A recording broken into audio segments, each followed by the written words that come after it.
Hi అండి. పిల్లలందరూ మాట వినకుండా వచ్చేస్తున్నారు. ఒక గ్రూప్‌లో జాయిన్ చేస్తే ఇంకో గ్రూప్‌లోకి వెళ్తున్నారు. ఇంకో గ్రూప్‌లో జాయిన్ చేస్తే ఇంకో గ్రూప్ అంటున్నారు. ఒక కాలేజీలో జాయిన్ చేపిస్తే ఇంకో కాలేజీ అంటున్నారు. ప్రతిదీ ఇట్లా అంటుంటే ఇదివరకు రోజుల్లో అయితే 20,000, 30,000 ఫీజులు ఉండేవి. మా పిల్లలు చిన్నతనంలో అయితే ఈ స్కూల్ వద్దుపోతే ఇంకో స్కూల్ అని. ఇప్పుడు అన్ని లక్షల్లో ఫీజులు వచ్చినాయి. తల్లిదండ్రులు పాపం చాలా భారంగా మారిపోతుంది.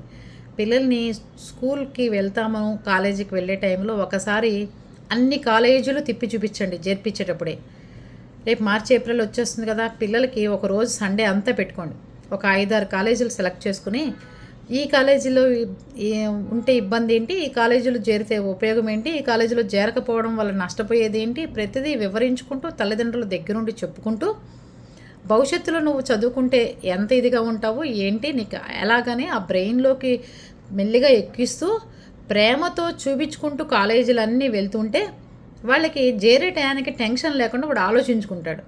మొత్తం సీట్లన్నీ అయిపోయే టయానికి, కాలేజీలు అన్నీ స్టార్ట్ అయిపోయే టయానికి పిల్లల్ని గబగబా ఏదో బండి మీదో కారులోనే వేసేసుకుని రే నువ్వు ఇక్కడ చదువు, ఇక్కడ చదువు, ఇక్కడ చదువు అని చెప్పి మీకు మీరే సెలెక్ట్ చేసుకుంటే వాళ్ళు అక్కడ ఇమడలేక, చదవలేక, ఉండలేక కొంతమంది సూసైడ్లు చేసుకుంటున్నారు, కొంతమంది ఇంట్లో ధైర్యంగా చెప్తున్నారు, కొంతమంది పారిపోతున్నారు, ఇన్ని ఇబ్బందులు పడుతున్నారు.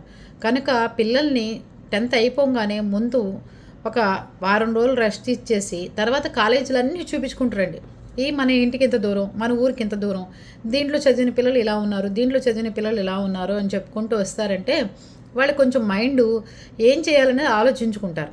అర్థమవుతుందా? హడావిడిగా తీసుకెళ్ళిపోయి చేర్పించమాకండి పిల్లల్ని.